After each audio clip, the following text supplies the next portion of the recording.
Welcome, and thank you for joining us today. I'm Vijay Vaitheeswaran. I'm the Global Energy and Climate Innovation Editor of The Economist, and I'm here at the Global Conference on Energy and AI, live, convened by the International Energy Agency in Paris. I'm conducting a series of interviews with leaders from industry, government, civil society about what AI will have in store for the global economy in the years ahead.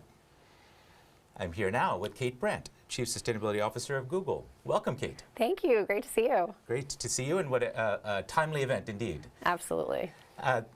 Let's jump right into it. Since Great. Our audience is a sophisticated one, people have followed the morning's proceedings with the plenaries and the big picture. We all know AI for energy, energy for AI. This is one of the hot topics of the last 12 months. And of course, at Google, you're right in the thick of it. People will know that your company is a great beneficiary of AI and a promoter of AI, but we have seen also the impacts on energy and your own emissions. Mm-hmm. Your carbon intensity as well as your energy consumption has increased. Can you tell us, how are you thinking about this? How do you deal with this difficult challenge? Yeah, absolutely. So I would just start by saying we've set very ambitious goals for how we want to responsibly operate our business. So our goal is to be net zero across our operations and value chain by 2030, and also to power all of our offices and data centers with 24/7 carbon-free energy. So very ambitious goals, especially in light of what you've noted, that we are seeing AI really at this inflection point. I think one thing that was missed a little bit in the coverage of, when we and many others put out our annual reports, and there was a lot of discourse around what was going on with the footprint, was we disclosed a new metric around the percentage increase of data center electricity. And what that showed was a 17% increase, which was actually in line with previous years. So I think there's a narrative that wanted to be told when it was actually a little bit more nuanced, and that you're seeing more of the historical trends holding around overall data center expansion and also emissions in the supply chain. So I just think important to note, to your point of having a more kind of in-depth conversation about this. And also very important that we need to responsibly manage that footprint going forward. So we're really focused on that in three ways. It's looking at, first, our infrastructure. That's all the way down to the chip, making our chips as efficient as possible. Our 6th generation TPU, which is our AI chip, is 67% more efficient than the previous generation. Also, overall data centers, making them much more energy efficient. We're getting 4x the compute out of the same amount of electricity compared to 5 years ago. Then it's how you're training the models, and we've been sharing best practices for how you can really much more efficiently train models, reducing emissions up to 1,000x, energy 100x. And then lastly, there is the carbon-free energy. That's very important to us to get a lot of clean, firm power onto grids, and I know we'll talk about that more in this conversation. Let's unpack that a little bit, because you've kind of sketched out your roadmap. Starting with what seems to be a great race, right? That there's a race between increasing applications for AI. Mm-hmm. We're increasingly finding new uses, and that's certainly, broadly speaking, good for the world in innovation, in science, and improving efficiency across sectors. But at the same time, obviously, the energy consumption needs themselves can be made more efficient on the chip, as well as in the data center design.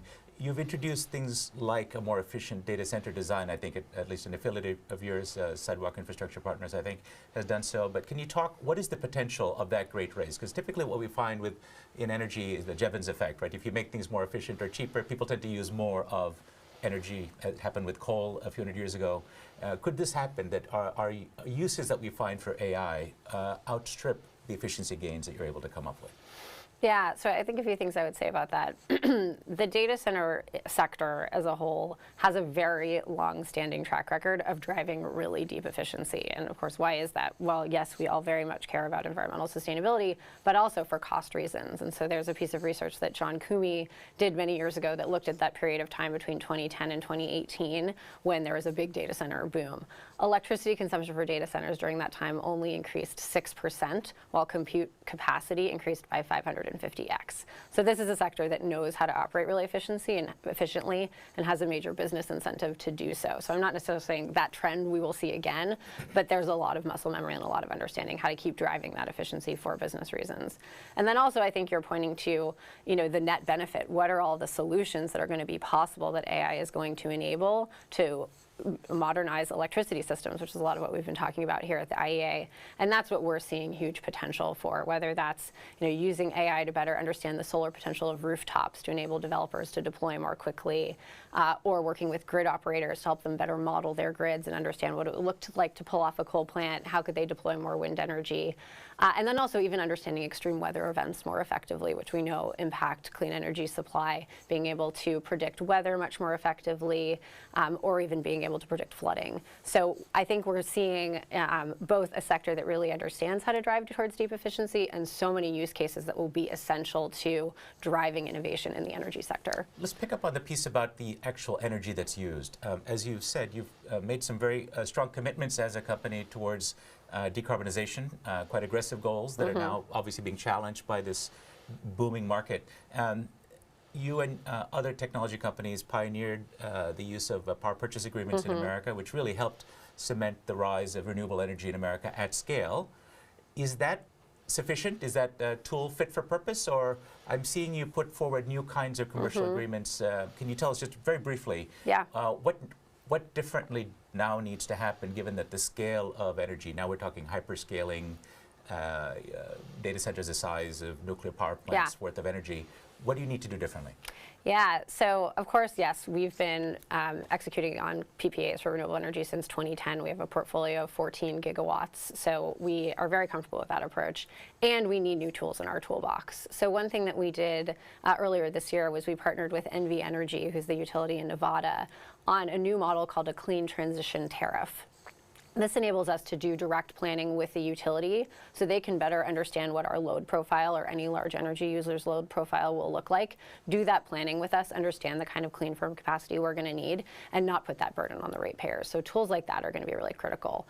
Also, we want to see more clean firm power deployed, and so we've been utilizing the advanced market commitment model, and we announced a pilot of an advanced market commitment with both Microsoft and Nucor also this year, where we put out an RFI to the industry showing our demand for clean firm power, and we're really excited to see that there's been a very strong response to that. We're going to see more advanced nuclear. We also signed agreements with Kairos. Kairos is here with us today. They're here today. We'll be speaking with them a little bit later. And you did a deal for multiple reactors in advance, so it's a form of advanced market commitment. Yeah, that's an order book model, so this is something that the U.S. Department of Energy has suggested is really productive for the deployment of advanced nuclear, and so we were able to use that model and say we have a demand for 500 megawatts in 2030. And beyond, and that's what Kairos will be delivering to us through that partnership. So we also see that as a really nice innovative model as well. Now, why does that make sense for you? We all know that, when there's an N of 1, the first nuclear power plant tends to be extremely expensive. Just look at the recent history of nuclear power the last few decades. And this is an innovative new technology, small modular reactors. The sixth one may be a lot cheaper, one hopes. How do you think about the financial risk to your company from taking on novel technology risk for the first couple of plants? How do you justify it? Yeah, we've been certainly very impressed with Kairos and the approach they've been taking. We've been looking at the sector for a long time, and we really see them doing a lot of great innovation that's driving a lot of efficiency and really bringing costs down. And also that ability to use the order book model where we're not just saying we're going to have one PPA for a single facility, but actually to have that order book, that also creates more efficiencies and economies of scale from a cost perspective. And this is what we need. This is why we need things like advanced market commitments for clean firm power. We need buyers to come forward who have an appetite to be early adopters, but also where we can then get creative with the structures that we use so that it can be cost effective for us as businesses too. No, another application of this, you hinted at this with your comment about Nevada, is geothermal. Yes. There's a lot of innovation in this space, and the IEA, in fact, has an important report coming out next week on advanced geothermal. But can you tell us about your relationship with Fervo, one of those innovative companies that you've done a deal with? What is it? How are you structuring that? Yeah, absolutely. So yes, Fervo has been a great partner of ours, and our second agreement with them was actually off the back of the CTT, the Clean Transition Tariff in NV Energy. We're now being able to deploy more advanced geothermal through that model. So we've really found Fervo to be excellent partners. We are very bullish on advanced geothermal. We're excited about the IEA's report. We've also been doing work with Project Innerspace around mapping advanced geothermal capabilities in different parts of the world. So we're very bullish on it. It is indeed, as you've said, the decisive decade. Indeed. And so we'll see if we meet in 2030 or 2035, how things change. Thank you so much for joining us. And this conversation, live from the IEA's Global Conference on AI and Energy, of course, will be able to be replayed at this website at this link. Up next, I'll be speaking with Ashish Kumar Dash, who is Executive Vice President at Infosys.